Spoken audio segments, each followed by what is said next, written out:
آج اتنا رسم اور رواج میں پھنسے ہوئے ہیں کہ جنازے میں بھی شرکت رسم بنانی ہے، ایک رواج ہے. ابھی جنازہ پڑھیں گے، عصر پھر نہیں پڑھیں گے.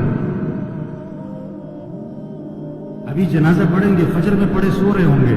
یہ پتہ کون ہے؟ ڈھیٹ ہو گئے، دل گندے ہو گئے، دل سیاہ ہو گئے، دل پتھر ہو گئے، دل زنگالود ہو گئے، دل تباہ ہو گئے. کوئی ہوش میں آئے، ہوش میں آئے. نشے میں آدمی ہوتا ہے نا، نشے میں بات سمجھ میں نہیں آتی اس کو، کیونکہ نشہ ہے.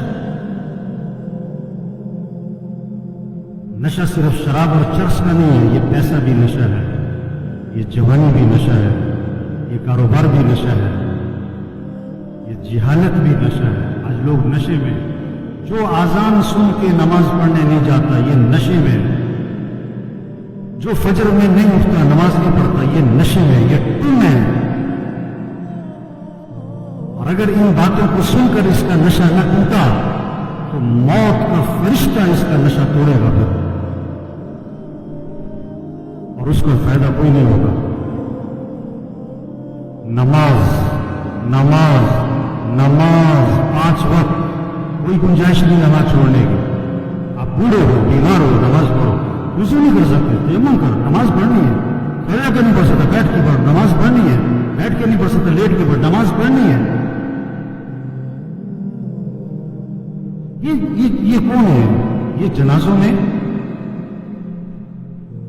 میں بڑے اہتمام سے آتے ہیں اور بیان بھی سن چکے ہیں ہزاروں دفعہ، لیکن فجر نہیں پڑھتے، زور میں نہیں اٹھتے دکان سے.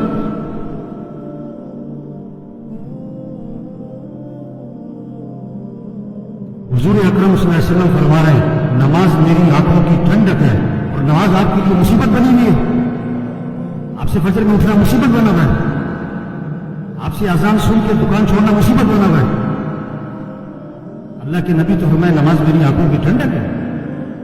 آپ نے فرمایا اسلام اور کفر میں فرق کرنے والی چیز نماز ہے. اگر آپ نماز نہیں پڑھ رہے، اگر آپ نے آج فجر نہیں پڑھی، آپ کفر کی طرف جا رہے ہو. یہ جنازہ پیغام ہے، ہوش میں آؤ، نماز پڑھو، دین سیکھو. نماز کے فرائض سناؤ، نہیں آتے؟ کیوں نہیں آتے؟ سیکھے نہیں. دین سیکھو، یہ پیغام ہے. قرآن پڑھو، قرآن پڑھو، قرآن پڑھو. یہ قبر میں اخبار نہیں، یہ موبائل نہیں کام آئے گا. قرآن قرآن قرآن قرآن. سال ختم ہو رہا ہے، میاں صاحب کا، شیخ صاحب کا قرآن ختم نہیں ہوتا. صبح اٹھتے ہی قرآن نہیں کھولتا ہے، موبائل کھولتا ہے. آپ صلی اللہ علیہ وسلم نے فرمایا قرآن پڑھا کرو، یہ قیامت کے دن تمہارے لیے سفارش کرے گا. آپ نے فرمایا جو رات کو سورہ ملک پڑھے گا اللہ اسے قبر کے عذاب سے بچا لے گا. قرآن پڑھو بھائی، اللہ کا ذکر کرو. ہاتھ میں تسبیح نظر آنی چاہیے. موبائل بھی رکھو، تسبیح بھی تو رکھو. سب کی جیبیں چیک کرو، 2 موبائل نکلیں گے، تسبیح ایک بھی نہیں نکلیں گے. کسی کو موبائل تحفے میں دو بڑا خوش ہوتا ہے، کسی کو تسبیح تحفے میں دو.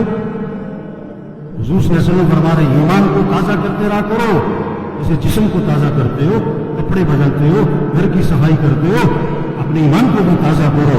صحابہ نے عرض کیا حضور ایمان کو کیسے تازہ کریں؟ آپ نے فرمایا لا الہ الا اللہ. اس کو 10 دفعہ 50 دفعہ 100 دفعہ نہیں، فرمایا کثرت سے پڑھا کرو. تسبیح کرے میرے بھائیو، ذکر سے دل نرم پڑتا ہے. پھر دین کا شوق، پھر مسجد کا شوق، پھر نماز کا شوق، پھر گناہوں سے نفرت آتی ہے. اگر آپ کا نماز پڑھنے کو جی نہیں چاہتا ہے نا، آپ کا دل سخت ہو گیا ہے. آپ کا مسجد آنے کو جی نہیں چاہتا ہے نا، آپ کا دل تباہ ہو گیا، برباد ہو گیا ہے. دل کی صفائی کرو قرآن سے، دل کی صفائی کرو اللہ کے ذکر سے، دل کی صفائی کرو موت کی یاد سے. آپ نے فرمایا قبرستان جایا کرو. ابھی تو جنازوں میں بھی بڑی مشکل سے جاتے ہیں، تھوڑی دیر کے اکیلے جاؤ قبرستان. ہمت ہے تو مغرب کے وقت جاؤ اور اپنے آپ کو سمجھاؤ مجھے بھی یہاں آنا ہے. یہ کون پڑے ہوئے؟ بڑی پلاننگ کرتے تھے، بڑے کہہ لگاتے تھے، جو کیا کہتے تھے میرے پاس نماز پڑھنے کا وقت نہیں ہے، صبح میرے سے فجر میں اٹھا نہیں جاتا. پڑے ہوئے قبروں میں جوان بھی ہیں، بوڑھے بھی ہیں، غریب بھی ہیں، امیر بھی ہیں.